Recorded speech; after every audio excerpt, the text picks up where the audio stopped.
ప్రభునందు ప్రియులైన మీకందరికీ యేసుక్రీస్తు ప్రభువారి నామంలో శుభవందనాలు తెలియజేస్తూ ఉన్నాం. దైవజనులు బ్రదర్ భక్త సింగ్ గారి పరిచర్యలో నుండి దైవ మర్మములు. జూలై 4. చెంచల బుద్ధి గలవారు వివేకులగుదురు, సణుగువారు ఉపదేశమునకు లోబడుదురు. యెషయా గ్రంథం 29వ అధ్యాయం 24వ వచనం. 6వ శిఖరము. ఈ లోక సంబంధమైన గొప్ప పాండిత్యమును సంపాదించిన వాడవైనప్పటికీ మత్తయి సువార్త 13:17 అనుసరించి పరలోక సంబంధమైన లోతైన మర్మములు నేర్పించబడవలసిన అవసరత నీకున్నది. ఆయన నీ కొరకై నీవు వేచి ఉండి విశ్వాసముతో, ప్రభువా నీ మార్గములను నాకు బోధించుమని ప్రార్థించిన ఎడల ఆయన సర్వసత్యములోనికి నిన్ను నడిపించును. 7వ శిఖరము. మీరు కుడి తట్టైనను ఎడమ తట్టైనను తిరిగినను ఇదే త్రోవ, దీనిలో నడువుడి అని వెనక నుండి ఒక శబ్దము నీ చెవులకు వినబడును. యెషయా గ్రంథం 30వ అధ్యాయం 21వ వచనం.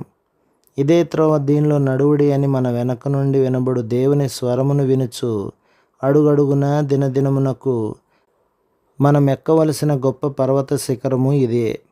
మనమెంతో సులభముగా తప్పటడుగులు వేయగలము. అయితే పై విధానములో ప్రభువు మనలను మనమెరగని అనేక అపాయముల నుండి తప్పించును. ఎంతవరకు మనం ఆయన స్వరమును వినుచు ప్రభువా సరైన మార్గమును బోధించుమని చెప్పుచున్నామో అంతవరకు ఆయన మనలను నడిపించును. ఆ విధముగా ఉన్నత స్థలములను ఎక్కుచు ఈ రక్షణను అనుభవించుటలో శిఖరము నుండి శిఖరమునకు దుముకుచునుందుము. 8వ శిఖరము. పక్షులు ఎగురుచు తమ పిల్లలను కాపాడునట్లు సైన్యములకు అధిపతియగు యెహోవా యెరూషలేమును కాపాడును. దానిని కాపాడుచు విడిపించుచూ నుండును, దానికి హాని చేయక తప్పించుచూ నుండును. యెషయా గ్రంథం 31వ అధ్యాయం 5వ వచనం. అదృశ్యమైన అపాయముల నుండి ప్రభువు మనలను కాపాడును.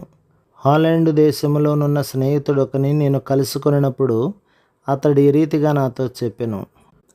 ఒకనాటి రాత్రి చీకటిలో అతడు తన కారును నడుపుచూ వెళ్ళుచుండగా అకస్మాత్తుగా తనకు ఎదురుగా వచ్చుచున్న మరి ఒక కారును చూచెను. ప్రమాదము నుండి ఎదుటి వ్యక్తిని తప్పించుటకు తన కారును ప్రక్కకు తిప్పినప్పుడు అది ఒక చెట్టుకు గుద్దుకొని కారంతయు పూర్తిగా పాడైనను తాను మాత్రమే ఏ అపాయము నొందకుండా బయటికి త్రోయబడెను. ఆ విధానములోనే మన చుట్టూనున్న అనేక అదృశ్య అపాయములు, కీడుల నుండి మనము కాపాడబడెదము. ప్రభు మిమ్మును, మీ కుటుంబమును, మీ సంఘమును దీవించి ఆశీర్వదించునుగాక. ఆమేన్.